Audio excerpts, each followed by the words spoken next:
Good afternoon, ladies and gentlemen. Welcome back to another episode here on African Confessions. The following story that you're going to be listening to, it was sent to me by one of our admins, and the message reads like this.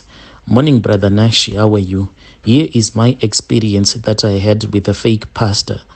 This pastor, I'll call him Pastor G. People thronged to Pastor G's church.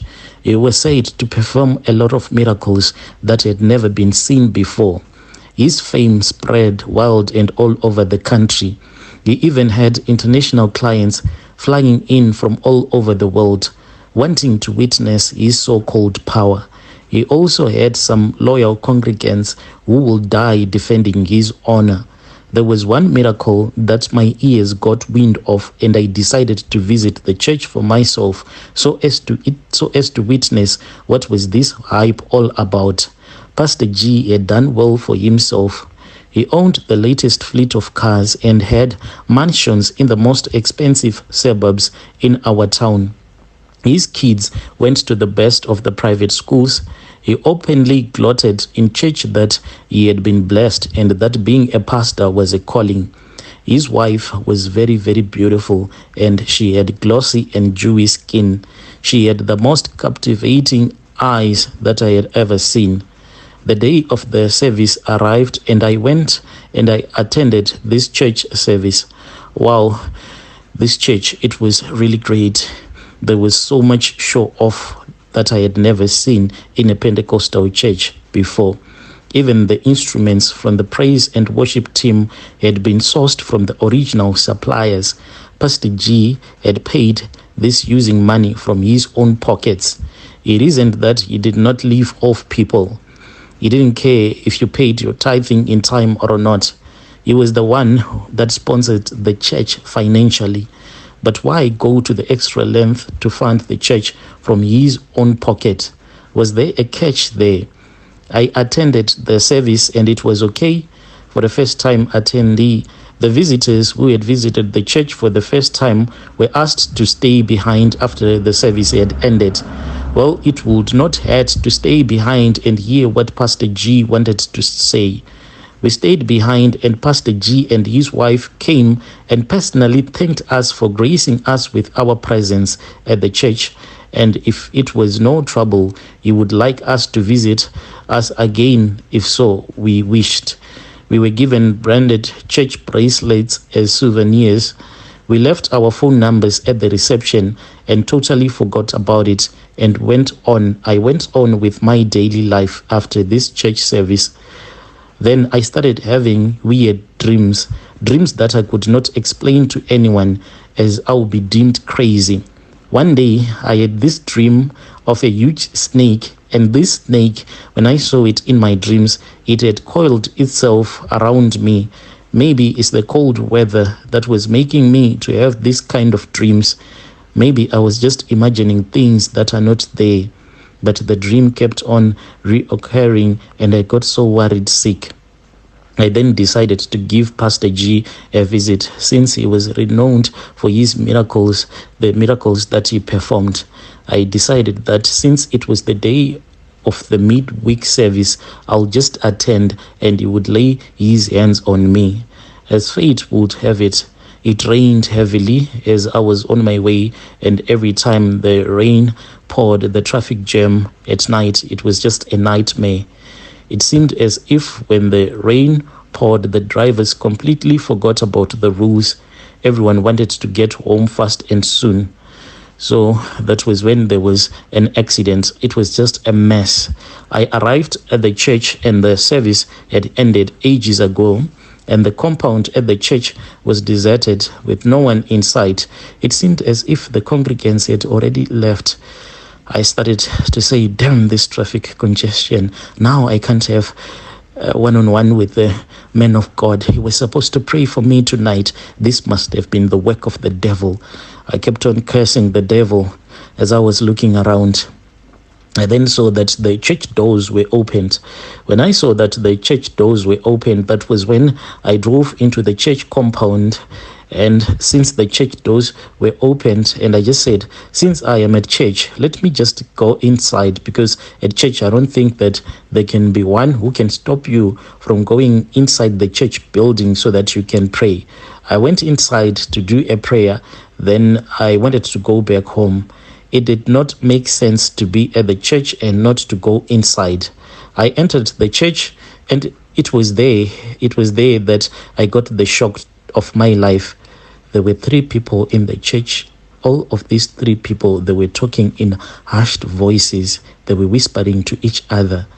They were so engrossed in what they were doing, and it seemed they had not even noticed that I had entered into the church building. I tiptoed my way close to where they were and hid under one of the bench. What is this? What is this? Pastor G, his wife, and the witch doctor. They were all naked. So these were the 3 people that I had seen. The pastor, the main pastor, the one who was performing all of these miracles. Here he was in church, just close to the pulpit. He was naked. His wife was naked. And then there was that witch doctor.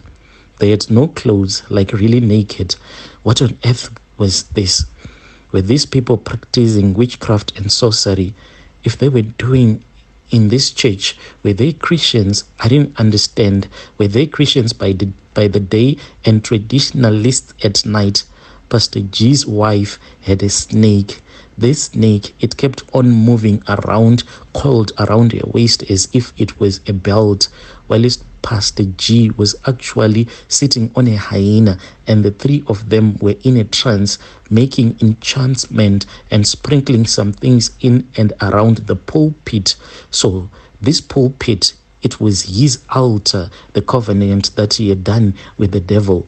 The witch doctor seemed to be the one who was in command of the whole situation. He then ordered Pastor G and his wife to move the pulpit, and I clearly saw them dig and put something under the pulpit. After they were done, they then replaced the carpet back. That was it. I had seen enough. I quickly needed to get out of the church, for I was not sure. That was when it came to my mind that in most Pentecostal churches that I have gone to, usually where there is the pulpit, that is where the praise and worship team will be doing their praise and worship. It is a matter of just lifting the pulpit and placing it to the side. But Pastor G's church, it was totally different. When it came time for the praise and worship, they actually had their own stage. So this stage that had the pulpit, it was a small stage, and there was a big TV next to that pulpit. This was like Pastor G's on stage. No one was allowed there. Only him and his hostess, they were the only ones that were allowed there. I had seen their evil ways, and I was not sure if I could live to tell the tale. I moved as quietly as possible, and I made a dash for the door. Just as I was about to exit the front door, Pastor G's wife turned and saw me. She looked at me, and I knew that she had seen me. What was to become of me? My heart was doing somersaults, and I ran to my car as quickly as possible. The scenes I had seen kept playing in my head all over again. I knew that the trio would not let me live to tell this tale. Theirs was a secret that they were going to protect at all costs, even if it meant killing someone to protect their reputation. They will do so without any hesitation at all. I needed to go into hiding. I started praying alone in my house. I just could not trust these mushrooming churches that had sprung so sudden, so soon. What was the source of the so-called miracles? Did miracle pregnancies exist?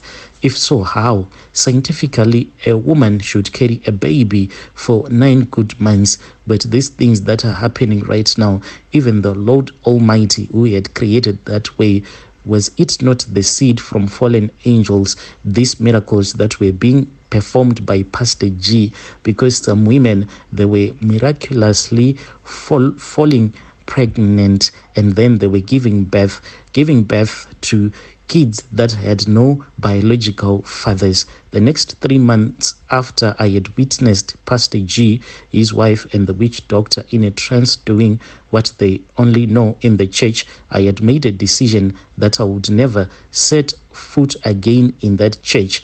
If it was the last one on earth, I had decided to put my trust on God and went on to read and understand His word. For God's word, I believe that it is alive. I began reading the word with such an appetite, wanting to understand what is written in the word. Initially, I had wanted to expose Pastor G antics in the newspapers, but had thought against it. Pastor G had eyes and ears everywhere. Besides, I decided that it was going to make sense if I had the evidence to back up my story. For now, it was going to be my word against theirs.